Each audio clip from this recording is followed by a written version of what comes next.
کہ یہ کیوں ہے کہ جو دنیا میں وہ عمل کرتے تھے نا اس کی جزا ملے گی انشاءاللہ ہمیں.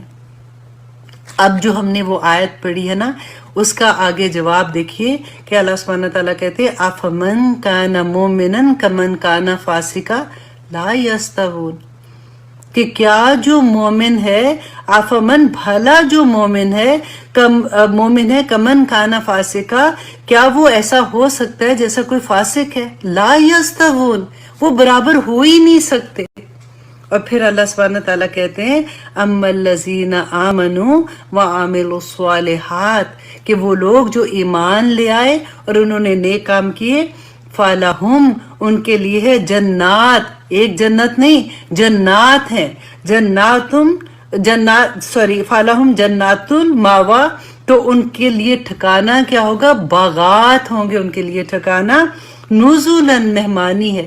دیکھیں کسی کے گھر مہمان جاتے ہیں تو کتنی عزت ہوتی ہے نا، تو اللہ مہمانی کریں گے اس دن مومنوں کی، آپ کی اور میری. الحمدللہ، اللہ کرے کہ اللہ سبحانہ تعالیٰ، کیونکہ اللہ تو دلوں کے حال جانتے ہیں نا، دنیا تو عمل کی جگہ ہے، وہاں جا کے مہمانی کس نے کرے گی؟ نزلم بما کانوا یعملون، کہ جو کوئی وہ عمل کرتے تھے نا اس کی وجہ سے ان کی وہاں پہ مہمانی ہوگی. اللہ اکبر.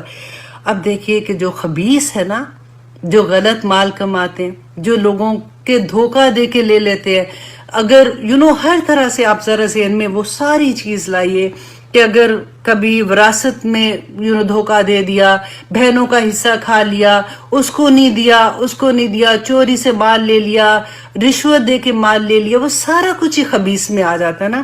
تو اللہ سبحانہ تعالیٰ کہتے ہیں وَأَمَّا الَّذِينَ فَسَقُوا، اور وہ لوگ جو نافرمان ہوئے، جنہوں نے اللہ کی حکم نہ مانے، فَمَأْوَاهُمُ النَّارُ، تو ان کا ٹھکانہ کیا ہوگا؟ آگ ہوگی.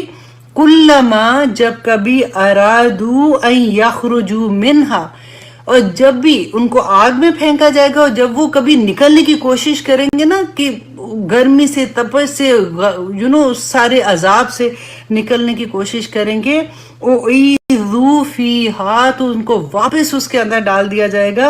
وَقِیلَ لَهُمْ، اور ان سے کہا جائے گا ذُوقُوا، چکھو عذاب النار، اس آگ کا عذاب. کیوں چکھو؟ الذی کنتم بہ تکذبون، کہ اس وجہ سے جو تم جھوٹ بولتے تھے نا کہ کچھ نہیں ہونا، اللہ نے یہ نہیں کہا، ایسے نہیں ہے، کوئی بات نہیں، ہر چیز پہ پردہ نہیں، اپنے آپ کو تسلیاں دینے کے لیے اچھا اب میں یہ نہ کرتی تو پھر میں یہ کیسے کر سکتی تھی. دیکھیے یہی میں اسی وجہ سے میں قرآن سے آپ کو جو تفسیر بتانے کی کوشش کرتی ہوں، کیونکہ پھر ایک ہوتا ہے نا کہ پکا ہو جاتا ہے کہ اچھا اس بات کو اللہ سبحانہ تعالیٰ نے اس اینگل سے بھی قرآن میں بیان کیا تھا، اس آیت کو اللہ سبحانہ تعالیٰ نے اس اینگل سے بھی بیان کیا تھا. تو آگے دیکھیے اللہ سبحانہ تعالیٰ کہتے ہیں وَلَوْ عَجَبَكَ، ولو، اور اگرچہ آجابکا، اچھی لگے تمہیں، کثرت الخبیث، اگرچہ تمہیں خبیث یہ جو کثرت ہے نا اس کی غلط مال کی، جو اگرچہ تمہیں وہ بہت اچھی لگے کہ یار اتنا تو فائدہ ہو رہا ہے، اب میں کیا ایسے ہی چھوڑ دوں. تو اس کے بارے میں اب دیکھتے ہیں کہ قرآن میں اللہ سبحانہ تعالیٰ نے کیا فرمایا ہے.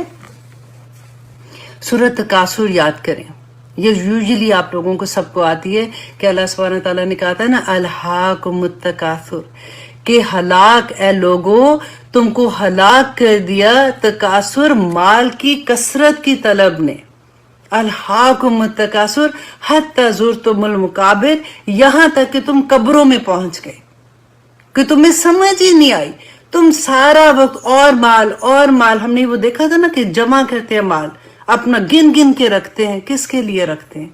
اللہ سبحانہ تعالیٰ کہتے ہیں الہاکم التکاثر، کہ بربا ہلاک ہو گئے لوگ مال جمع کر کے، حتی زرتم المقابر، یہاں تک کہ قبروں میں پہنچ گئے. اور آخر میں اللہ سبحانہ تعالیٰ کہتے ہیں کہ چلو قبروں میں پہنچ گئے تو بس بات ختم ہو گئی، ایسا کچھ نہیں ہے. ثم، پھر لَتُسْأَلُنَّ یومئذٍ عن النعیم، تو پھر تمہیں قیامت کے دن اللہ سبحانہ تعالیٰ پوچھیں گے، وہ جو نعمتیں تمہیں عطا کی تھی نا ان کے بارے میں سوال کیا جائے گا. اللہ سبحانہ تعالیٰ ایسے نہیں چھوڑیں گے. اللہ سبحانہ تعالیٰ سے دعا کرتے ہیں.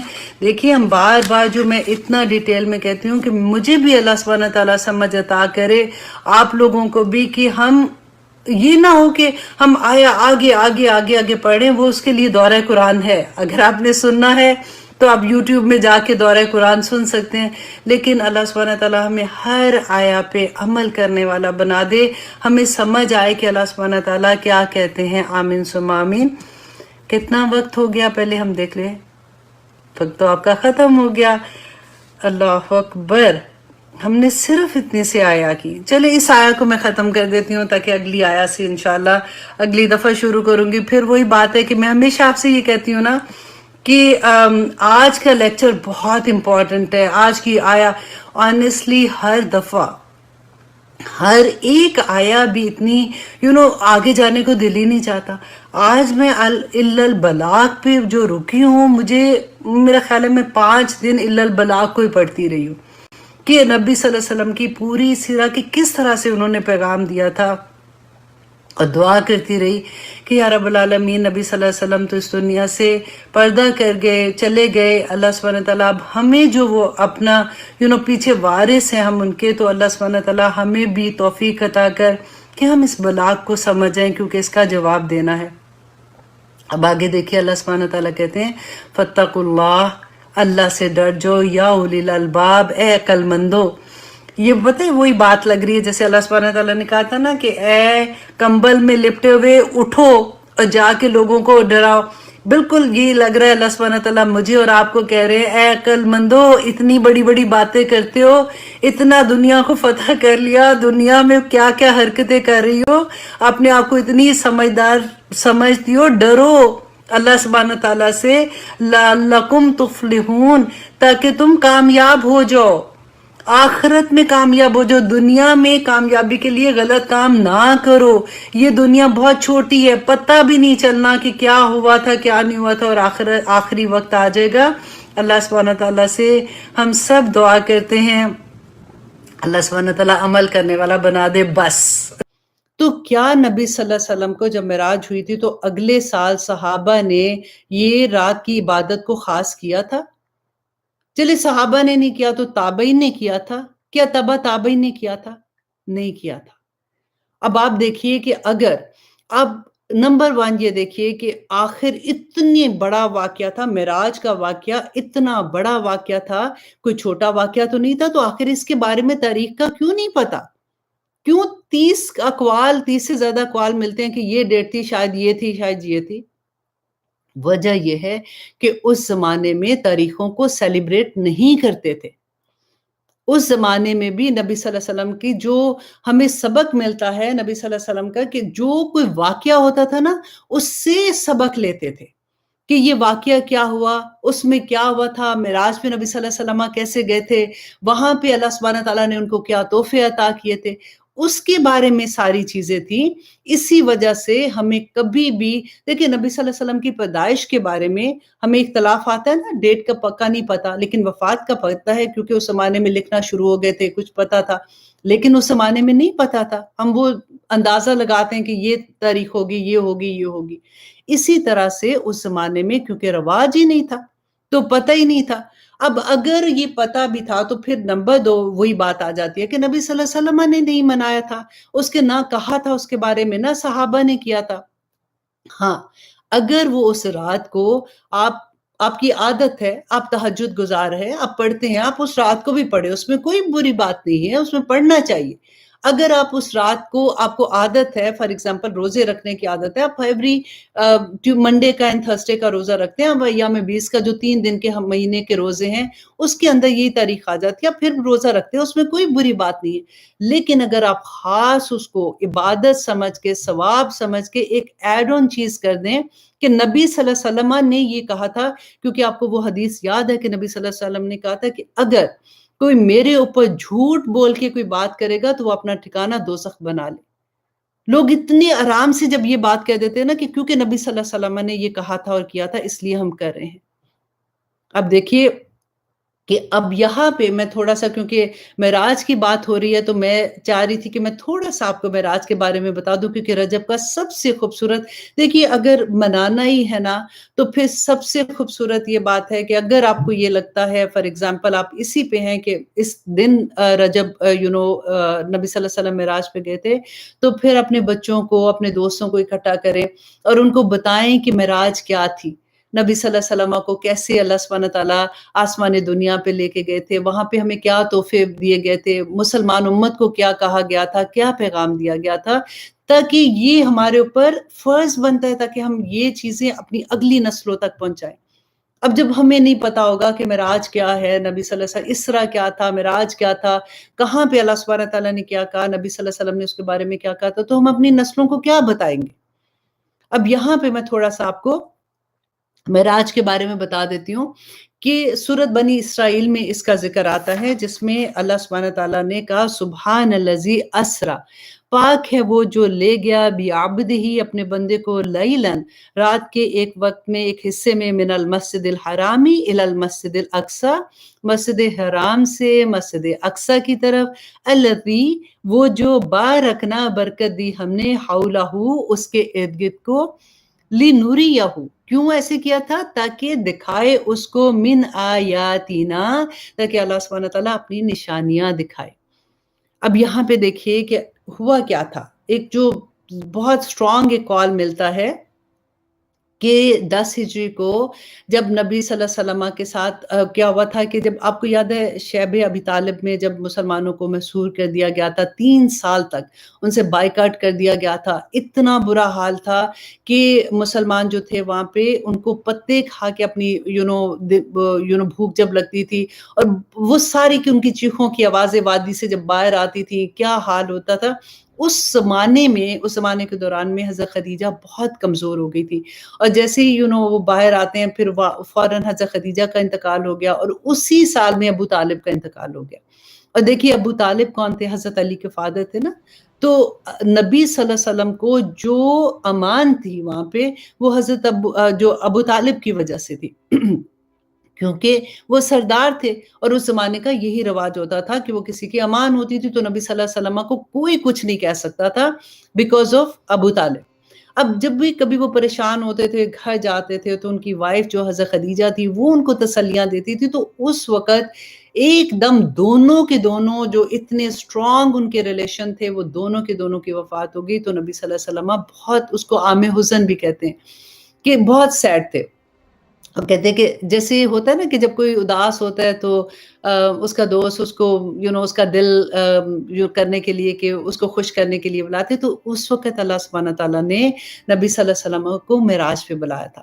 اور یہ واقعہ کیا ہوا تھا کہ نبی صلی اللہ علیہ وسلم کہتے ہیں کہ ایک دن پہلے کیا ہوا تھا کہ وہ سوئے ہوئے تھے، تو 2 فرشتے آتے ہیں اور وہ نبی صلی اللہ علیہ وسلم کا سینہ چاک کرتے ہیں، اور ان کا دل جو ہے وہ نکال کے ایک تشتری میں رکھ کے آب زمزم سے دھوتے ہیں، اور اس وقت وہ کہتے ہیں کہ اس میں آب زمزم سے دھو کے اس میں ایمان اور حکمت کا نور بھر دیا، اور پھر واپس اس کو سی دیا گیا تھا۔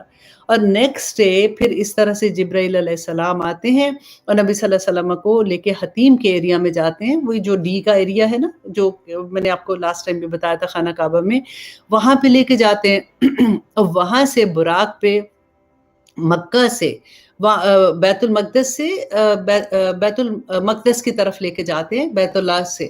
تو دیکھیے اس زمانے میں بھی کیونکہ اونٹوں پہ سفر ہوتا تھا، 40 دن کا سفر تھا، اور وہ ایک لمحے کے اندر، کہتے ہیں نبی صلی اللہ علیہ وسلم نے بعد میں بتایا کہ براق اتنی تیز رفتاری سے چلتا تھا کہ ایک جگہ سے دوسری جگہ جہاں پاؤں کے حد نگاہ تک جہاں تک نظر جاتی تھی کہ اس کا اگلا قدم وہاں تک جاتا تھا، اور وہاں سے لے کے پھر براق جو ہے وہ نبی صلی اللہ علیہ وسلم کو بیت المقدس لے کے گیا فلسطین میں۔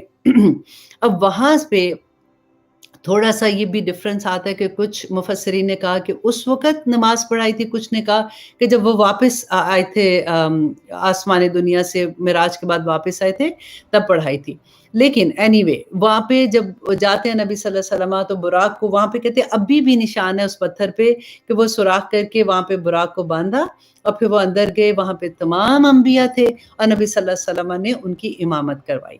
پھر اس کے بعد جبرائیل علیہ السلام ان کو آسمان دنیا پہ، پھر یہاں پہ یہ جو سورہ بنی اسرائیل میں ہے نا، یہ اسراء کا واقعہ، اسراء تو زمینی سفر تھا کہ بیت اللہ سے اللہ سبحانہ تعالیٰ بیت المقدس میں ان کو لے گئے، اور وہ سارا سفر تھا۔ اب وہاں سے نبی صلی اللہ علیہ وسلم کو معراج کرائی تھی، یہ سیکنڈ آتا ہے جس میں سورۃ نجم میں اس کے بارے میں کچھ آتا ہے، ڈیٹیل نہیں ہے لیکن کچھ اشارہ وہاں پہ ہمیں ملتا ہے، جہاں پہ سے پھر جبرائیل علیہ السلام ان کو لے کے گئے، اور پھر اتنی خوبصورت بات کہ پہلے دیکھیں معراج کہتے ہیں سیڑھی کو، کہ وہ اللہ سبحانہ تعالیٰ کی طرف سے اتنا بڑا معجزہ تھا۔ دیکھیں کبھی کوئی پوچھتا ہے نا نبی صلی اللہ علیہ وسلم کے معجزے، کبھی ہوتا ہے کہ حضرت عیسیٰ کے معجزے، حضرت موسیٰ کے ہم پڑھتے ہیں معجزے، تو پھر نبی صلی اللہ علیہ وسلم کا سب سے بڑا دیکھیں یہ معجزہ، اور پھر قرآن تو ڈیفینیٹلی ایک معجزہ تھا، لیکن یہ کہ اللہ سبحانہ تعالیٰ نے ان کو آسمان دنیا پہ بلایا۔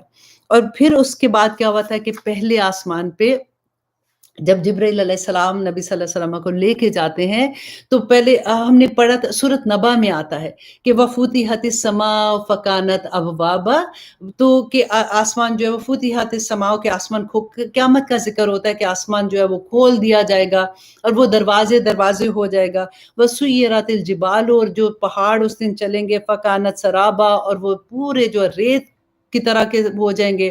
تو یہ سارا ہم سورۃ نبا میں بھی پڑھتے ہیں۔ تو اسی طرح سے پہلے آسمان پہ جبرائیل علیہ السلام لے کے جاتے ہیں نبی صلی اللہ علیہ وسلم کو، اور وہاں پہ پہلے آسمان پہ حضرت آدم علیہ السلام ہوتے ہیں، نبی صلی اللہ علیہ وسلم کی ان سے ملاقات ہوتی ہے۔ پھر دوسرے آسمان پہ جاتے ہیں، اور دوسرے آسمان پہ ان کی ملاقات ہوتی ہے حضرت عیسیٰ علیہ السلام اور حضرت یحییٰ علیہ السلام سے، یہ آپس میں کزن بھی ہیں، خالہ زاد بیٹے ہیں، وہاں پہ ان سے ملاقات ہوتی ہے۔ پھر تیسرے آسمان پہ حضرت یوسف علیہ السلام کے ساتھ ملاقات ہوتی ہے، اور یوسف علیہ السلام کو نبی صلی اللہ علیہ وسلم نے کہا کہ پوری دنیا میں کا آدھا حسن جو ہے وہ حضرت یوسف علیہ السلام کو اللہ سبحانہ تعالیٰ نے عطا کیا ہوا تھا۔ اور پھر اس کے بعد چوتھے آسمان پہ حضرت ادریس علیہ السلام سے نبی صلی اللہ علیہ وسلم کی ملاقات ہوتی ہے۔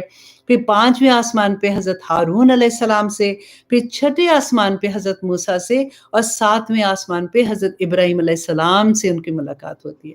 اور وہاں پہ نبی صلی اللہ علیہ وسلم بیت المعمور کو دیکھتے ہیں، اور وہاں پہ وہ نبی صلی اللہ علیہ وسلم نے بتایا کہ حضرت عائشہ کہتی ہیں کہ 70,000 فرشتے ایک وقت میں طواف کرتے ہیں، اور پھر ان کی دوبارہ سے باری نہیں آتی ہے۔ اتنے فرشتے ہیں آسمان پہ، اتنے فرشتے ہیں کہ ان فرشتوں کی ایک دفعہ طواف جو کرتے ہیں نا، ان کی باری واپس نہیں آتی ہے۔ ہم دیکھیں ہم کتنے خوش قسمت ہیں کہ ہم جتنی دفعہ چاہیں، خانہ کعبہ کے بالکل اوپر بیت المعمور ہے، ہم اتنی دفعہ طواف کر سکتے ہیں، ہم جاتے ہیں اللہ کے گھر کو دیکھ سکتے ہیں۔ تو یہ ایک بہت بڑا معجزہ تھا۔ اور اس کے علاوہ نبی صلی اللہ علیہ وسلم نے جب سدرۃ المنتہا پہ پہنچتے ہیں تو جبرائیل علیہ السلام نے کہا کہ اس کے بعد آگے میں نہیں جا سکتا ہوں۔ تو یہ ایک بیری کا درخت تھا، کہتے اتنا خوبصورت وہ درخت تھا کہ پورا درخت جیسے سونے، یہ ایکچولی ہوتا ہے نا کہ ایگزامپلز دی جاتی ہے، کیونکہ ہم دنیا میں رہتے ہیں، ہمیں دنیا کی خوبصورتی ہماری نظر میں جو ہے تو ہم اسی کو دیکھ سکتے ہیں نا۔ کہتے ہیں کہ وہ پورا درخت سونے کا، اور اس کے اوپر جو پروانے ہوتے ہیں نا، جیسے ٹڈیاں ان کو کہتے ہیں، بعض دفعہ بعض لوگوں نے اس کو ایکسپلین کیا کہ جیسے پروانے اوپر جاتے، جیسے جہاں پہ روشنی ہوتی ہے تو پروانے آ جاتے ہیں، وہ بھی سونے کی، اور کہتے ہیں اس کے اوپر نور کے ہولے، اتنا خوبصورت وہ درخت، اور اتنا بڑا درخت جس کی کوئی حد نہیں، اور اس کے بالکل پاس جو تھی وہ جنت الماوا تھی۔ الحمدللہ نبی صلی اللہ علیہ وسلم کو وہ بھی دکھائی گئی۔ اور دیکھیے نبی صلی اللہ علیہ وسلم نے کہا کہ وہاں پہ انہوں نے کلموں کی، قلم جو تھے پین کی، کلموں کی آواز سنی، اللہ اکبر۔ اور آواز کس چیز کی تھی؟ انہوں نے پوچھا جبرائیل علیہ السلام سے کہ یہ کس چیز کی آواز ہے، تو انہوں نے کہا کہ یہ کلموں کی آواز ہے، جو ہماری تقدیریں لکھی جا رہی ہوتی ہے، روز کا ہمارا کہ کیا ہوگا، رزق کیسے ملے گا، کتنا ملے گا، وہ ساری چیزیں وہاں پہ لکھی جاتی ہیں۔ اور پھر انہوں نے کہا کہ وہاں پہ انہوں نے فرشتوں کی جھگڑنے کی آواز سنی آپس میں، تو پوچھا جبرائیل علیہ السلام سے کہ یہ کیوں جھگڑ رہے ہیں؟ تو جبرائیل علیہ السلام نے کہا کہ وہ لوگ جو مسجد کی طرف جاتے ہیں نا، ان کے قدموں کے جو ثواب ہے اس کو لکھنے کے لیے آپس میں جھگڑ رہے ہیں کہ میں لکھوں گا اس کا ثواب میں لکھوں گا۔ یہ چیزیں بتانے والی ہیں کہ معراج پہ کیا ہوا تھا، ہمیں اس دنیا میں رہتے ہوئے کیا چیزیں کرنی ہے۔ یہ جس سے بالکل وہی بات ہے کہ اوپن بک ٹیسٹ کی طرح، کہ ہمیں پتہ چل گیا کہ اچھا یہ چیز ہوگی، یہ چیز وہاں پہ قیامت کے دن ہوگی۔ اور پھر دیکھیے نبی صلی اللہ علیہ وسلم نے کہتے ہیں کہ جنت میں جیسے انہوں نے دیکھا کہ ان کو قدموں کی آواز آئی تو انہوں نے جبرائیل علیہ السلام سے پوچھا کہ جبرائیل یہ کس کے قدموں کی آواز ہے؟ تو جبرائیل علیہ السلام نے کہا کہ یہ بلال کی قدموں کی آواز ہے۔ اللہ اکبر! تو وہ دیکھیں نبی صلی اللہ علیہ وسلم ابھی جا رہے ہیں تو بلال اس سے پہلے ہی ادھر موجود تھے، وہ مؤذن تھے نا اس لیے۔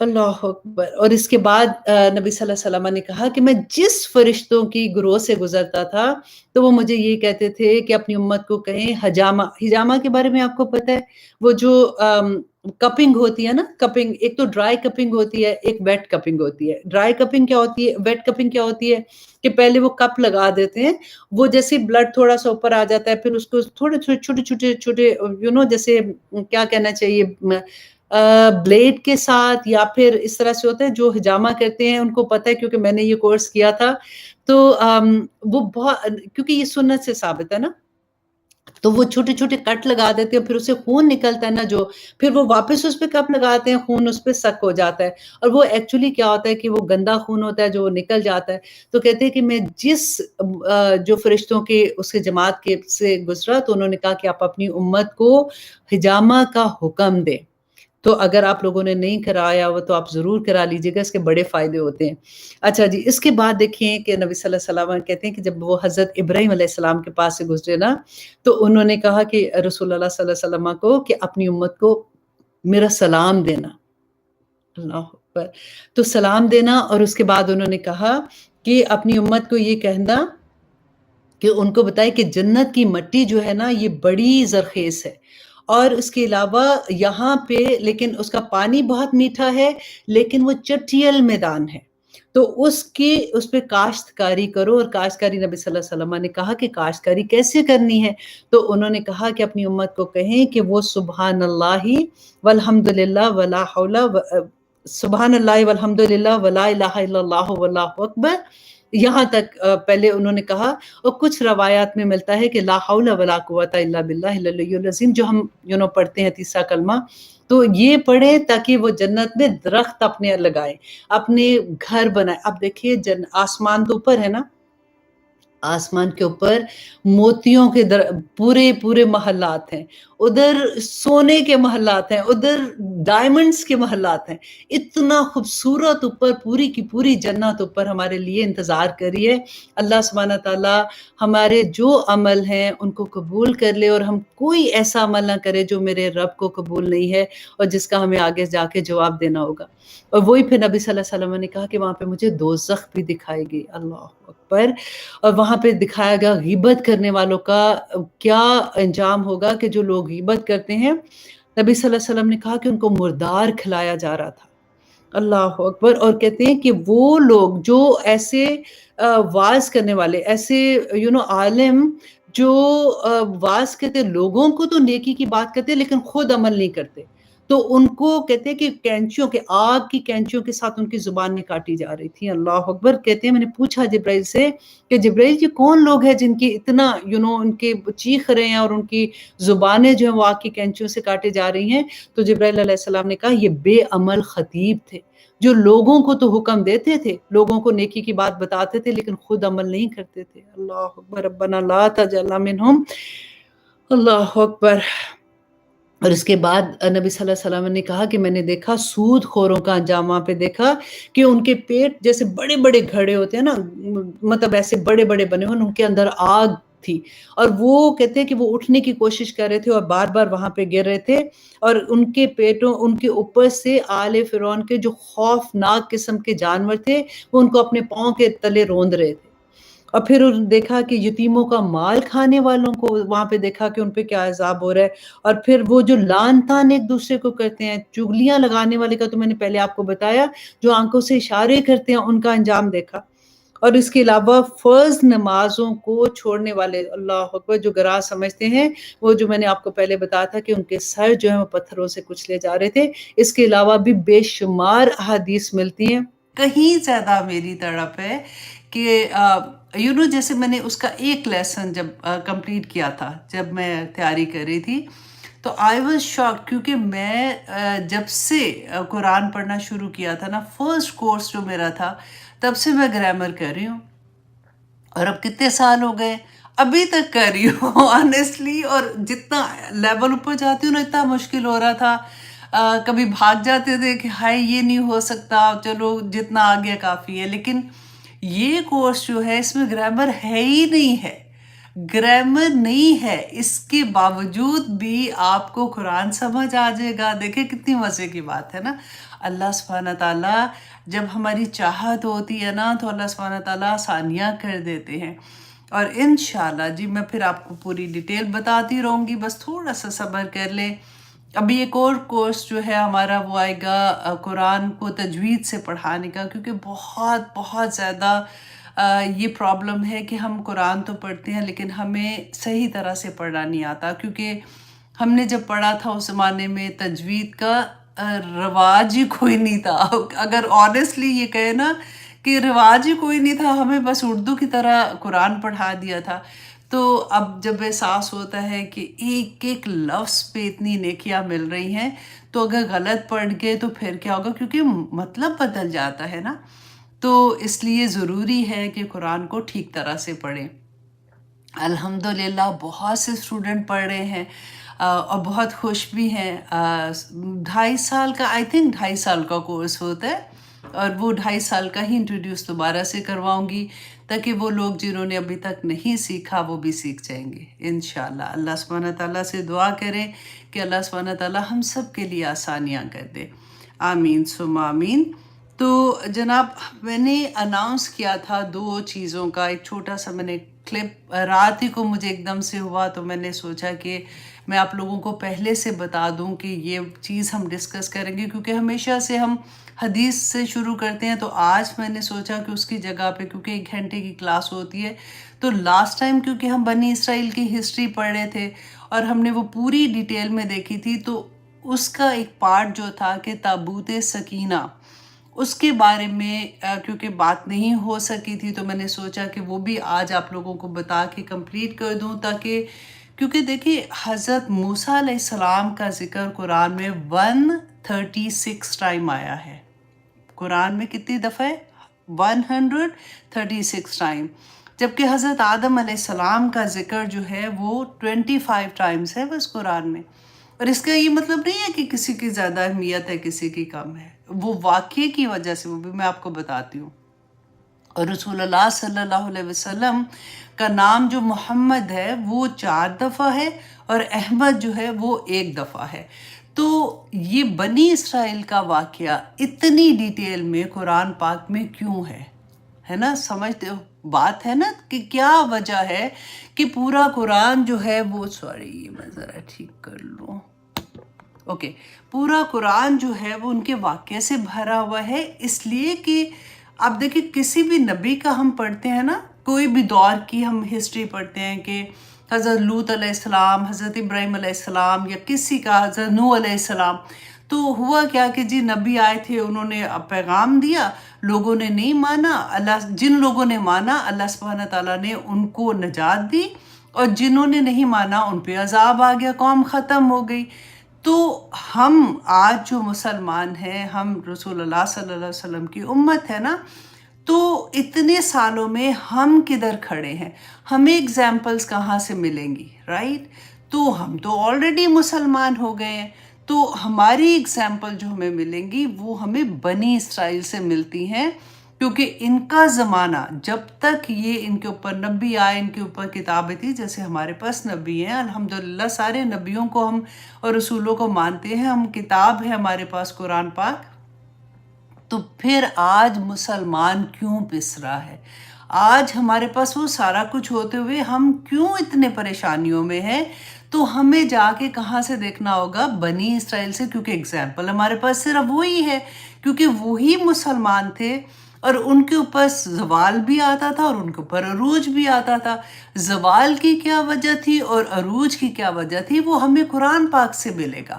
تو اس واقعہ میں ہمیں اتنی رہنمائی ملتی ہے کہ میں آج، اب دیکھیں ہم ایز اے قوم اگر نہیں دیکھتے نا، ہم اپنی ذات کو بھی اگر دیکھیں گے نا، تو اس میں ہمیں سارا کچھ بلیک اینڈ وائٹ سمجھ آ جاتی ہے. آج ہمارا یہ حال کیوں ہے، اور جب ہمارا عروج تھا تو ہمارا کیا حال تھا، اور وہ بھی وجہ کیا تھی. تو اسی بات کو انشاءاللہ میں ریلیٹ کرتی جاؤں گی تاکہ ہم لوگوں کو آسانی سے سمجھ آئے. ہم لوگوں کی تفسیر کرنے کا مقصد بھی یہی ہے، صرف کہ ہمیں قرآن پاک کی اس طرح سے سمجھ آئے کہ میری زندگی میں قرآن جو ہے وہ اس کا کیا اثر ہوگا، اور میں اس سے کیسے اپنے آپ کو بہتر انسان بنا سکتی ہوں، بہتر مسلمان بنا سکتی ہوں، تاکہ میں آخرت میں کامیاب ہو جاؤں. تو اب یہاں پہ دیکھیے کہ تابوت سکینہ یہ بنی اسرائیل کے لیے اتنی اہمیت کا حامل کیوں تھا، ان کے لیے اس میں کیا چیز تھی، اور یہ کدھر چلا گیا، اب کدھر ہے. یہ جو ہسٹری جانتے ہیں ان کو تو کچھ نہ کچھ پتا ہوگا، لیکن میں اس لیے کہ جو بہت سے لوگ ہوتے ہیں ان کو اتنی ہسٹری کا نہیں پتا ہوتا، تو ایک دفعہ ان کے سامنے بھی یہ بات آ جائے گی. اب دیکھیں سورۃ البقرہ آیت نمبر 278. اب اس کو آپ انڈر لائن ذرا کر لینا تاکہ آپ لوگ بعد میں خود اس آیت کو پڑھ کے کمپیریزن کر سکو، ٹھیک ہے. اور اس کو انشاءاللہ پھر ہم دیکھیں گے کہ اللہ سبحانہ تعالیٰ نے کیا فرمایا کہ سورۃ البقرہ آیت نمبر 248 کہ اس کی بادشاہی کی نشانی یہ ہے کہ تمہارے پاس وہ تابوت آ جائے گا جس میں تمہارے رب کی طرف سے دلوں کا چین ہے. اب دلوں کے چین کو بھی انڈر لائن کیجئے، ٹھیک ہے، کہ اب کون سے اللہ سبحانہ تعالیٰ یہاں پہ کیا بات فرما رہے ہیں کہ اس کی بادشاہی کی نشانی. آپ کو یاد ہے لاسٹ ٹائم جو میں نے آپ کو پوری سٹوری سنائی تھی، طالوت اور جالوت کا قصہ بتایا تھا. جب ان کے جو نبی تھے نا وقت کے، وہ شمول جو تھے، حضرت شمول تھے، ان کے پاس جب ان کی قوم بنی اسرائیل گئی تھی. اب اتنا بڑا سبق ہے نا اس میں، دیکھیں کہ یوشع بن نون کے ساتھ انہوں نے فتح تو کر لیا تھا فلسطین، اور جا کے کیا کیا تھا کہ 12 حصوں میں تقسیم ہو گئے تھے. 12 اپنی قومیں، وہ کیا کہتے، قبیلے بنا لیے تھے. اب جیسے انہوں نے 12 قبیلے بنائے، کہ ہم کیوں بنائے، تاکہ ہمیں لڑائی نہ ہو، ٹھیک ہے، ہر قبیلہ اپنی اپنی جگہ رہے گا. لیکن آہستہ آہستہ کیا ہوا کہ ایک قبیلہ دوسرے قبیلے سے لڑنا شروع ہو گیا. اب کمپیریزن دیکھیے آج مسلمانوں کا کہ ہمارے کتنے فرقے بن گئے ہیں، ہر فرقہ دوسرے کو کافر، ہر فرقہ دوسرے کو غلط. بالکل وہی ایگزیکٹلی سٹوری آپ کو یہاں پہ نظر آئے گی. 12 قبیلے بنے، کوئی غلط تو نہیں تھا، مسلمان ہی تھے سارے اس وقت کے بنی اسرائیل، اور نبی بھی تھا ان کے اندر. اب 12 قبیلے جب آپس میں لڑنا شروع ہوئے تو 7 جو ان کے ارد گرد کے لوگ تھے، جو ارد گرد کی قومیں تھیں، انہوں نے جب ان کو دیکھا کہ یہ ویک ہو گئے ہیں، انہوں نے حملہ کیا. وہ کون تھے؟ قوم عمالقہ تھی، جنہوں نے ان کے اوپر حملہ کیا تھا. اور حملہ جب کیا تھا تو اس وقت ان کی اینٹ سے اینٹ بجا دی، ان کے اوپر اتنے ظلم کیے، سب کچھ تباہ و برباد کر کے. تو یہ جو ان کا تابوت سکینہ تھا نا، یہ اٹھا کے اپنے ساتھ لے گئے. اب ان کے لیے تو وہ مقدس نہیں تھا، ان کو یہ پتا تھا کہ یہ لوگ جو ہے اس کی بڑی کوئی کرتے ہیں، بڑی اس کو مقدس سمجھتے ہیں. جیسے آج کل کے زمانے میں آپ دیکھیں کوئی غیر مسلم جیسے وہ قرآن کی بے حرمتی کرتے ہیں تو ہمیں کتنی تکلیف ہوتی ہے نا. لیکن اس زمانے میں بھی ان کے لیے تو یہ مقدس نہیں تھا. انہوں نے جان بوجھ کے غصے میں آ کے وہ تابوت سکینہ جو ہے وہ کدھر پھینک دیا، جو گن کوڑا تھا ادھر انہوں نے اس کو پھینک دیا. اب اللہ سبحانہ تعالیٰ نے اس کے بدلے میں، کیونکہ انہوں نے اس کی بے حرمتی کی تھی، تو ان کے اوپر اتنا مشکل وقت آیا کہ ان کے 5-6 شہر جو وہ بالکل تباہ ہو گئے، اس میں وبا پھیلی ہے. ان کو یہ لگا کہ یہ تو اس وجہ سے جب سے یہ تابوت سکینہ آیا ہے ہمارے پاس، ہمارے تو ان کے لیے یہ ورڈ تو نہیں تھا نا، تو یہ ہمارا ایسا ہو گیا. تو انہوں نے کیا کیا کہ وہ تابوت سکینہ کو جو سواریاں تھی جیسے بنا کے تو اس کے اوپر رکھ کے تو انہوں نے اس کو ہانک دیا اپنے شہر سے دور. تو اللہ سبحانہ تعالیٰ نے فرشتے مقرر کر دیے، 4 فرشتے جو اس کو لے کے تالوت کے جو دروازے تک لے آئے. اب یہاں پہ یہی اللہ سبحانہ تعالیٰ فرما رہے ہیں کہ اچھا، کیونکہ یہ مانتے نہیں تھے تالوت کو. جب یہ حضرت شمول کے پاس گئے اور انہوں نے کہا کہ ہمارا اتنا برا حال ہے، آپ ہمارے لیے کوئی بادشاہ مقرر کر دیں جس کے ساتھ مل کے ہم سارے اب مل کے ہم یہ چھوڑ دیتے ہیں جو ہم نے اپنے آپ کو بانٹ لیا 12 قبیلوں میں، ہم سب مل کے اب حملہ مطلب اپنے دشمنوں کے ساتھ مقابلہ کریں گے. ایک ہی وجہ ہے، اب دیکھیے اگر یہ سارے فرقے بند ہوں گے نا، لوگ کیا کہتے ہیں آپ دیکھیں، میں نے بڑے بڑے لوگوں کو یہ کہتے سنا کہ جب رسول اللہ نے کہا کہ اتنے فرقے بن گئے تو ہم کون ہوتے؟ رسول اللہ نے یہ نہیں کہا تھا کہ فرقے بناؤ، انہوں نے ایک وارننگ دی تھی کہ ایسا کرو گے تو تباہی ہوگی، اور ایک ہی فرقہ جو کامیاب ہوگا جس نے قرآن و سنت کو پکڑا ہوگا۔ اب ہر فرقہ کہتا ہے کہ میں نے قرآن اور سنت کو پکڑا، قرآن اور سنت کو پکڑا ہوا ہے، تو پھر کدھر جائیں گے؟ اب دیکھیے کہ ان کو بھی یہاں سے میں کیا سبق ملتا ہے۔ انہوں نے کہا کہ ہم اکٹھے ہو کے حملہ کریں گے، تو حضرت شمول جو تھے انہوں نے طالوت کو ان کا بادشاہ مقرر کیا۔ انہوں نے کہا نہیں جی نہیں، یہ کیا مطلب ہے، یہ بادشاہ ہم نہیں ایکسیپٹ کرتے، یہ تو اتنا ہم سے کم ہے، اور مال میں کم ہے، تو شہرت میں کم ہے، یا جو بھی انہوں نے جس طرح کی بھی ان کی چیزیں تھی۔ تو اس پر انہوں نے کہا کہ اچھا اگر میں تمہیں ایک نشانی اللہ کی طرف سے بتاتا ہوں کہ یہ جو تابوت ہمارا چلا گیا ہے، گم ہو گیا ہے، یا وہ اٹھا کے لے گئے تھے، وہ اللہ سبحانہ تعالیٰ واپس لے آئیں گے تو تمہیں یقین ہو جائے گا۔ تو جب یہ تابوت واپس آ گیا تھا تو ان کو یقین ہو گیا، تو پھر ان کی سرکردگی میں یہ انہوں نے جنگ کی تھی، اور جب یہ جنگ کی تھی اور سامنے یہ جالوت آیا تھا تو یہ ڈر گئے تھے۔ تو وہاں پہ حضرت داؤد علیہ السلام اور سلیمان علیہ السلام کی کہانی شروع ہوتی ہے۔ اچھا اب یہ کیونکہ ہم ابھی تابوت سکینہ کا پڑھ رہے ہیں، اب تابوت سکینہ واپس آ گیا، ان کو اتنا عروج ملا جس کی کہتے ہیں اپنے داؤد علیہ السلام اور سلیمان علیہ السلام کی تو پڑھی ہے نا ہسٹری، انشاءاللہ جہاں پہ آئے گی میں آپ کو اور بھی ڈیٹیل میں بتاؤں گی کہ پوری دنیا میں ان کی حکومت تھی۔ اللہ سبحانہ تعالیٰ نے ان کو نبوت بھی دی اور ان کو دنیا میں بادشاہت بھی عطا کی، اور بے شمار ان کو شہرت ملی اس میں۔ اب کیا تھا کہ آہستہ آہستہ ان کے اندر پھر سے وہی کمزوریاں آنی شروع ہو گئی، پھر سے ان کے اندر بدعمالیاں شروع ہو گئی۔ تو اللہ سبحانہ تعالیٰ نے ان بدعمالیوں کی وجہ سے ان کے اوپر بخت نصر کو مسلط کر دیا۔ آج آپ دیکھیں ایگزیکٹلی آج آپ دیکھیں، انشاءاللہ پہلے میں وہ سورت کی طرف آؤں گی، آیا کی طرف آؤں گی، پھر میں کمپیریزن کراتی ہوں۔ اب بخت نصر نے کیا کیا کہ وہ جو پورا شہر ہے ان کا حملہ کیا، اینٹ سینٹ بجا دی، وہی مار پیٹ کے، کہتے کوئی ایک جگہ بھی نہیں بچی تھی، اور جو لوگ بچے تھے ان کو اپنے ساتھ وہ غلام بنا کے لے گیا تھا۔ کبھی پڑھ کے دیکھے گا بخت نصر کی ہسٹری، آپ کو پتہ چلے گا کہ ظلم کیا دنیا میں ہوتا ہے، وہاں سے آپ کو پتہ چلے گا کہ کیا کیا تھا۔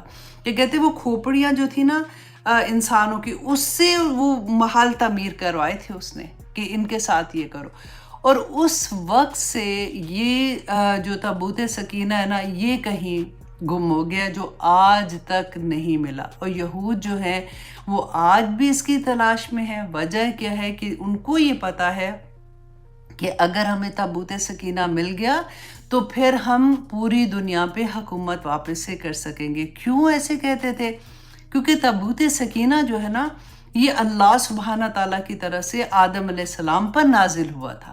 آدم علیہ السلام کے بعد ان کے جو بیٹے شیث تھے، شیث تھا ہے آخر میں نا، پہلے سین ہے شین ہے اور پھر اس کے بعد تھا ہے، تو اس لیے بولنا مشکل ہے۔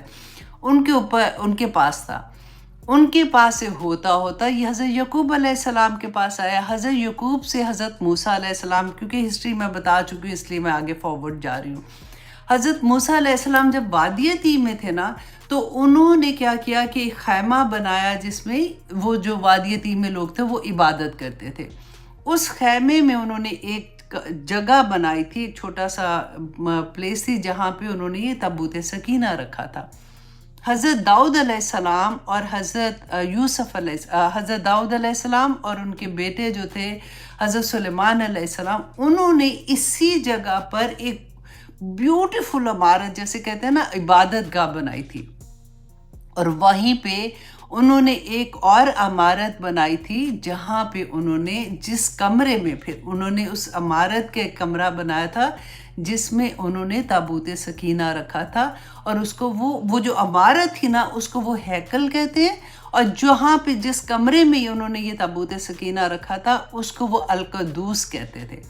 اچھا اب یہاں پہ کیا ہوتا تھا کہ جب بھی ان کے اوپر کوئی مشکل وقت آتا تھا تو یہ کیا کرتے تھے، اس تابوت سکینہ کو سامنے رکھتے تھے اور اللہ سبحانہ تعالیٰ سے اس کو وسیلہ بنا کے دعا کرتے تھے، کیونکہ اللہ سبحانہ تعالیٰ نے فرمایا کہ ان کے دلوں کا سکون ہے اس کے اندر، تو ان کو اس سے سکون ملتا تھا۔ اگر کوئی قوم جنگ کے لیے آتی تھی تو اس کو سامنے رکھ کے دعا کرتے تھے تو ان کو مطلب مضبوطی آ جاتی، بہادر ہو جاتے تھے کہ ان کو کسی سے پھر ڈر نہیں لگتا تھا۔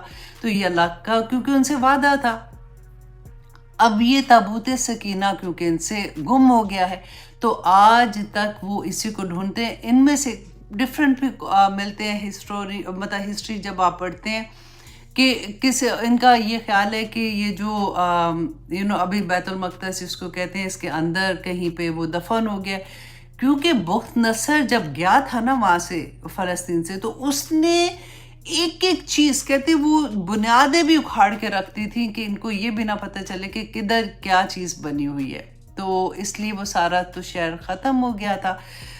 تو آئیے اب ہم واپس آتے ہیں کہ ان کے پاس تو حکم اللہ سبحانہ تعالیٰ نے فرمایا تھا نا کہ انی فضلتکم علی العالمین، تو اتنے نبی پہ نبی، نبی پہ نبی، رسول، کتابیں، سب کچھ اللہ سبحانہ تعالیٰ نے مسلمانوں کو دیا۔ اس وقت کے مسلمانوں کی بات کر رہی ہوں، آج اپنے آپ کو ادھر ہی رکھ کے دیکھیے گا کہ سب کو پھر جب غلط ہوتے تھے تو ان کو سزا ملتی تھی ان کے اعمال کی وجہ سے۔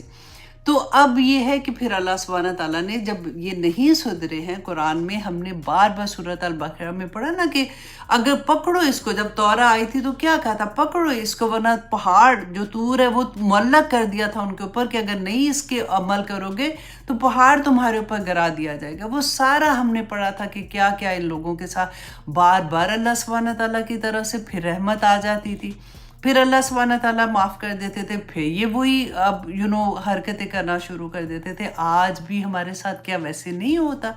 بار بار ابھی دیکھیے جب کورونا تھا ہمارا کیا حال تھا، گھر گھر میں اذان کی آواز تھی، ہم نے کتنی معافیاں مانگی تھی، اپنے لو ونس کے جنازے پہ نہیں جا سکتے تھے، اپنے بچے جب آتے تھے ملنے کے لیے تو گاڑی میں کہتے تھے کہ اچھا شیشہ نیچے کر دو ہم باہر سے ملیں، اپنی جان اتنی عزیز ہو گئی تھی کہ ان کی بھی کہ مطلب ان کو ہم سے نہ لگ جائے اور ہمیں ان سے نہ لگ جائے۔ اللہ سبحانہ تعالیٰ نے مسلمانوں کو دکھایا یہ، اس کے بعد سے آج آپ اپنے آپ کو دیکھیں کیا فرق پڑا، کیا فرق پڑا؟ کسی پارٹی کا فرق پڑ گیا کہ ہمارے وقت کا فرق پڑ گیا کہ ہم نے اپنے وقت کو ضائع کرنا چھوڑ دیا، یا ہمیں یہ احساس ہو گیا کہ ہم نے تو قرآن کو چھوڑ دیا، ہم کہیں قرآن کی وجہ سے ایسے آگے تو ہم قرآن کو پڑھنا شروع ہو گئے، سمجھنا شروع ہو گئے۔ کیا کیا ہم نے؟ یہی ہسٹری اس لیے امپورٹنٹ ہے کہ ہم اس آئینے میں، یہ آئینہ ہے، بنی اسرائیل از اے آئینہ جس میں آج کا مسلمان اپنے آپ کو دیکھ سکتا ہے کہ میں کدھر کھڑا ہوں۔ اب آپ دیکھیے کہ جب ان سے اللہ سبحانہ تعالیٰ نے جو ان کو اتنی بڑی فضیلت دی تھی وہ لے کے جب ہم مسلمانوں کو دی تھی تو کیا فرمایا تھا اللہ سبحانہ تعالیٰ نے، کنتم خیر امت اخرجت للناس تأمرون بالمعروف وتنہون عن المنکر، بہترین امت ہو تم ساری دنیا میں۔ آپ دیکھیں خیرکم من تعلم القرآن وعلمہ، کس کے لیے کہا تھا؟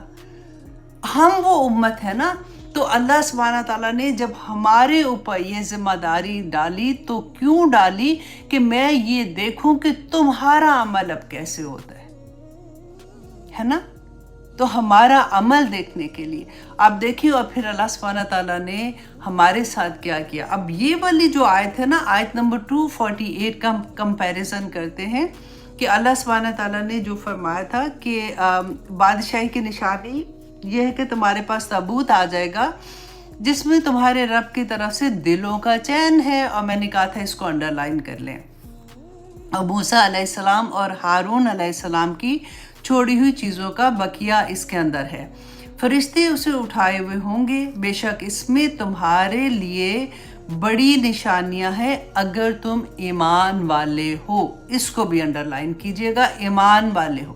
یہ دو چیزیں میں نے آپ کو کہا ہے نا کہ نمبر 1 یہ کہ اس میں دلوں کا چین ہے، اور نمبر 2 یہ اس میں کس میں بڑی بڑی نشانیاں کس کے لیے، جو ایمان والے ہیں۔ اس زمانے میں بنی اسرائیل میں بات ہو رہی ہے نا۔ اب آپ آئیے سورت کس کے اس میں ہم کون سی آئی تھنک سورۃ البقرہ آیت نمبر 57 آئی تھنک، کیونکہ میں نے لکھا ہے اور میں نے کیونکہ میں اتنا ادھر ادھر لکھتی ہوں، لیکن پھر بھی اب آپ ایک کام کیجیے گا، گوگل میں نا صرف اس کا تھوڑا سا حصہ ڈال دیجیے گا، انشاءاللہ یہ آیت آ جائے گی، یا ایوہ الناس۔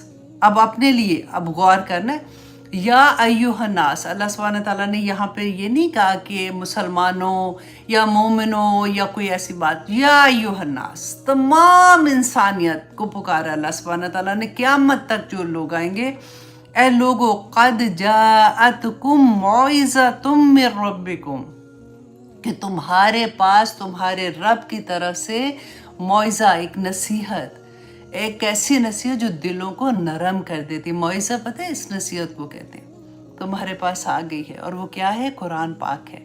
اللہ سبحانہ تعالیٰ فرماتے ہیں وَشِفَاءٌ لِمَا فِي الصُّدُورِ، اور وہ شفا ہے تمہارے دلوں کے لیے۔ اور اس والی آیت میں جا کے دیکھیے گا کہ کیا ہے، اللہ سبحانہ تعالیٰ نے فرمایا تھا کہ تمہارے رب کی طرف سے دلوں کا چین ہے۔ اور اس آیت میں اللہ سبحانہ تعالیٰ نے کیا فرمایا قرآن پاک کے لیے کہ یہ شفاء لما فی الصدور، بالکل وہی بات نہیں لگ رہی ہے۔ اور پھر اللہ سبحانہ تعالیٰ نے فرمایا وَهُدًى وَرَحْمَةٌ لِّلْمُؤْمِنِينَ، اور اس میں ہدایت ہے اور اس میں رحمت ہے للمومنین، مومنوں کے لیے۔ شروع کا حصہ کیا تھا؟ تمام انسانیت کو پکارا، اور آخر میں کیا کہا کہ اس میں تمہیں ہدایت چاہیے نا، اہدنا الصراط المستقیم، مانگتے ہو نا کہ وہ راستہ ہمیں دکھا دے یا رب العالمین جو جنت کی طرف جانے والا ہے۔ دنیا میں رحمتیں مانگتے ہو نا کہ یا اللہ بڑی پریشانی ہے، یا پاک پروردگار سمجھ نہیں آ رہی، اپنی رحمت نازل کر، ہمیں سمجھ آ جائے کہ ہماری زندگی کا مقصد کیا ہے۔ جب دعائیں مانگتے ہیں تو اللہ سبحانہ تعالیٰ نے فرمایا کہ ہدایت و رحمت کس کے لیے؟ مومنین کے لیے ہے۔ اور اس آیت میں جا کے دیکھیے کہ اللہ سبحانہ تعالیٰ نے پھر وہ جو بنی اسرائیل ان کو کہا بے شک اس میں تمہارے لیے بڑی نشانی ہے اگر تم ایمان والے ہو۔ تو وہ تابوت سکینہ آج ہمارے پاس قرآن کی شکل میں ہے، اسی میں سکون ہے، اسی میں کامیابی ہے، دنیا میں عزت اس میں ہے، آخرت میں عزت اس میں ہے۔ قرآن کو چھوڑیں گے تو دیکھیں قرآن پاک میں اللہ سبحانہ تعالیٰ نے فرمایا کہ مہجورہ کا لفظ ہے، کہ قرآن اللہ سبحانہ تعالیٰ کو دا ڈے آف ججمنٹ کہے گا کہ یا پاک پروردگار انہوں نے مجھے چھوڑ دیا تھا۔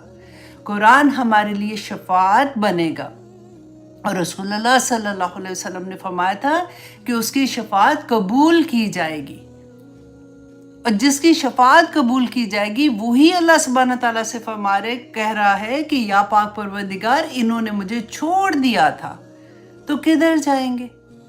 اللہ اکبر۔ بس اللہ سے دعا کرے کہ آج ہمیں اپنے تابوت سکینہ کی سمجھ آ جائے، تاکہ ہم یہ بات کو سمجھ سکے کہ اس دنیا میں کامیابی حاصل کرنے کے لیے اس قرآن کو دیکھنا پڑے گا، سمجھنا پڑے گا، عمل کرنا پڑے گا، کیونکہ یہ قرآن پاک از اے وے آف لائف۔ اگر ہم اس کو نہیں سمجھیں گے، اس کی ایک ایک لفظ پہ، ایک ایک حرف پہ ہمیں 10 نیکیاں ملتی ہیں، یہ اس کا سائیڈ افیکٹ ہے، ہمارے دلوں کا سکون ہے، ہمارا چین ہے۔ اس کو چھوڑ کے ہم بالکل آج ذلیل و خوار ہوئے کہ نہیں ہوئے؟ میں اور آپ اپنے آپ کو دیکھیں کہ قرآن پکڑا بھی ہوا ہے، کیا پڑھنا آتا ہے ٹھیک طرح سے؟ باقی کوئی لینگویج سیکھنے کے لیے تو ہماری جان جائے کہ اگر انگلش کا ایک لفظ غلط پڑ جائے، بول جائیں تو شرمندگی ہونی شروع ہو جاتی ہے، بچے کریکٹ کرنا شروع ہو جاتے ہیں کہ ماں یہ کیا بول رہے ہو؟ اور ایک قرآن ہی کی لینگویج کو سمجھو، اللہ سبحانہ تعالیٰ سمجھتے ہیں میرا کیا مطلب ہے۔ میری کوشش کچھ نہیں ہونی، بس جو پڑھ لیا بس ٹھیک ہے، اللہ کا شکر ہے، اتنا بھی کافی نہیں ہے کہ پڑھ لیتی ہوں۔ اللہ اکبر۔ تو چلیے اب ہم آتے ہیں اپنے سبق کی طرف۔ ہم کر رہے تھے سورہ یونس آیت نمبر 75، اور ہم یہ دیکھیں گے کہ اس میں ہمارے لیے ایک ایک آیا میں آنیسٹلی اتنے سبق ہیں کہ اگر ہم سمجھنے والے ہو جائیں، اگر ہم سیکھنے والے ہو جائیں، تو اللہ سبحانہ تعالیٰ ہماری ایک آیا ہی ہماری زندگی بدلنے کے لیے اور نجات کے لیے کافی ہو جائے گی۔ اعوذ باللہ من الشیطان الرجیم، بسم اللہ الرحمن الرحیم۔ آیت نمبر 75۔ اب ہم دیکھیں گے کہ اس میں اللہ سبحانہ تعالیٰ نے کیا فرمایا کہ ثم بعثنا من بعدہم موسیٰ و ہارون، پھر بھیجا ہم نے من بعدہم ان کے بعد موسیٰ اور ہارون علیہ السلام کو۔ اب یہاں پہ بعدہم کو دیکھیے کہ بعدہم کس کے بعد، کہ ہم نے پہلے بھی یہ آیا پڑھی تھی آیت نمبر 74 میں ثم بعثنا من بعدہ رسلا، تو اس میں کیا ہم نے دیکھا تھا کہ اس کے بعد جو جیسے اور نبی آئے تھے، جیسے حضرت ہود علیہ السلام، حضرت صالح علیہ السلام، حضرت ابراہیم علیہ السلام، حضرت لوط علیہ السلام، حضرت شعیب علیہ السلام، جو پورے آتے جا رہے تھے، تو اللہ سبحانہ تعالیٰ نے فرمایا کہ ان کے جتنے بھی نبی آ رہے تھے اللہ سبحانہ تعالیٰ کی طرف سے ان کے لیے ہدایت لے کے آ رہے تھے، تو لیکن جن لوگوں نے نہیں مانا ان پہ اللہ کا عذاب آیا تھا، اور جنہوں نے مانا اللہ سبحانہ تعالیٰ نے ان کو کامیابیاں عطا کر دی۔ اب پھر کیا ہوا تھا کہ موسیٰ اور ہارون کو کہاں پہ بھیجا؟ بنی اسرائیل پہ بھیجا تھا، ٹھیک ہے، ان کے اوپر ان کے نبی آ رہے ہیں، دونوں نبی الا فرعون، یہ کس کی طرف آئے ہیں؟ ابھی فرعون کی طرف، اور یہ نبی کس کی طرف آئیں گے؟ بنی اسرائیل کی طرف۔ اور اللہ سبحانہ تعالیٰ نے پیغام دے کے کس کو بھیجا تھا؟ فرعون کو، وملئہ، اور اس کے سرداروں کو، بآیاتنا، اپنی آیات کے ساتھ، اپنے معجزات کے ساتھ، فاستکبروا، تو انہوں نے تکبر کیا۔ تکبر کیا تھا؟ نہیں مانے۔ وہ تو کہتا تھا نا ربکم الاعلی، کہ میں تمہارا رب ہوں، تو اس نے ماننے سے انکار کر دیا، تو اللہ سبحانہ تعالیٰ فرماتے ہیں وَكَانُوا قَوْمًا مُجْرِمِينَ، تو وہ جو قوم تھی نا وہ مجرم تھی۔ جرم کیا تھا ان کا؟ فَاسْتَكْبَرُوا بِآيَاتِنَا، کہ انہوں نے ہماری آیات سے تکبر کیا تھا۔ آج آپ دیکھیے کہ وہ تو ایک معجزہ دے کے بھیجا تھا نا، آج ہمارے پاس آیات نہیں ہے اللہ سبحانہ تعالیٰ کی، ہے نا، یہ قرآن کی ایک ایک آیا ہمارے پاس ہے اللہ سبحانہ تعالیٰ کی طرف سے، تو ایک ایک آیا پہ ہمارا عمل کدھر ہے؟ ہم کیا قرآن کے مطابق عمل کرتے ہیں؟ ہمارا اس میں کمپیریزن جو ہم دیکھ رہے ہیں نا، آپ یہ دیکھیے کہ تکبر کیسے ہوتا ہے، کہ ہمیں پتہ ہے کہ اللہ سبحانہ تعالیٰ نے یہ فرمایا، اللہ سبحانہ تعالیٰ نے یہ فرمایا، لیکن اس کے باوجود عمل کرنے میں ہم پیچھے جب ہٹ جاتے ہیں، تو ہمارے اندر کیا چیز ہوتی ہے کہ یہ تو بڑا، میرے سے یہ نہیں ہوگا، یہ تو میں ایک کہاں اللہ کا حکم اور ایک کیا بندے کی خواہش، تو فَاسْتَكْبَرُوا بِآيَاتِنَا، اللہ سبحانہ تعالیٰ فرماتے ہیں کہ وہ قوم ہی مجرم تھی، وہ لوگ ہی مجرم تھے۔ تو آج ہم اپنے آپ کو اسی اینگل سے دیکھیں گے، اور آپ دیکھیے کہ اس میں تکبر کے بارے میں پڑھ رہی تھی، جو میں آپ کے ساتھ تھوڑا سا شیئر بھی کر دیتی ہوں کہ تکبر آخر کیا ہے آج کے دور میں۔ ہم تو فرعون نہیں ہیں، ہمارے پاس تو یہ بات نہیں، تو اللہ سبحانہ تعالیٰ اگر فرعون کو کہہ رہے ہیں تو وجہ کیا ہے کہنے کی کہ تکبر کیا تھا؟ تو تکبر کس اینگل سے ہم دیکھ سکتے ہیں کہ کہیں میری ذات میں تو وہ نہیں ہے۔ رسول اللہ صلی اللہ علیہ وسلم نے فرمایا، آیت نمبر صحیح بخاری 4918، رسول اللہ صلی اللہ علیہ وسلم نے فرمایا کہ کیا میں تمہیں دوزخ والوں کے بارے میں نہ بتاؤں کہ ہر وہ بندہ جو برے اخلاق والا ہے، اللہ اکبر، برے اخلاق والا، بعض لوگوں کا اخلاق کتنا برا ہوتا ہے آنیسٹلی، حالانکہ مسلمان ہیں، لیکن ایسا ہوتا ہے کہ اس کے تو منہ ہی نہ لگو، اکثر یہ بات آپ کے منہ سے نکلتی ہے نا، نہیں اس کے تو منہ ہی نہ لگو، یہ تو بےزتی کر دے گا، اس کو تو یہ بھی نہیں پتا کہ کہاں پہ کیسی بات کرنی ہے۔ بعض لوگ اتنے اریٹیٹنگ ہوتے ہیں اور اتنے فورس کے ساتھ سامنے آتے ہیں کہ بندہ اپنے آپ کو اپنی، وہ کہتے ہیں نا جس کو کہ اپنی عزت ہی بچاتا رہ جاتا ہے، وہی بات رسول اللہ نے فرمایا، برے اخلاق والا اور تکبر کرنے والا، اللہ اکبر، کہ وہ لوگ ہیں جو دوزخ والے ہیں۔ اب پھر بخاری کی حدیث 5783، رسول اللہ، غور سے سنیے گا، رسول اللہ صلی اللہ علیہ وسلم نے فرمایا کہ اللہ سبحانہ تعالیٰ قیامت کے دن اس شخص پر نظر رحمت بھی نہیں ڈالے گا، اللہ سبحانہ تعالیٰ اس شخص پر نظر رحمت بھی نہیں ڈالے گا جس نے تکبر اور غرور کا لباس پہنا، جس نے تکبر اور غرور کا لباس پہنا۔ اب اس کو تھوڑا سا اگلی حدیث سے تھوڑا سا اور سمجھ آئے گی. یہ مسلم کی حدیث ہے 2085.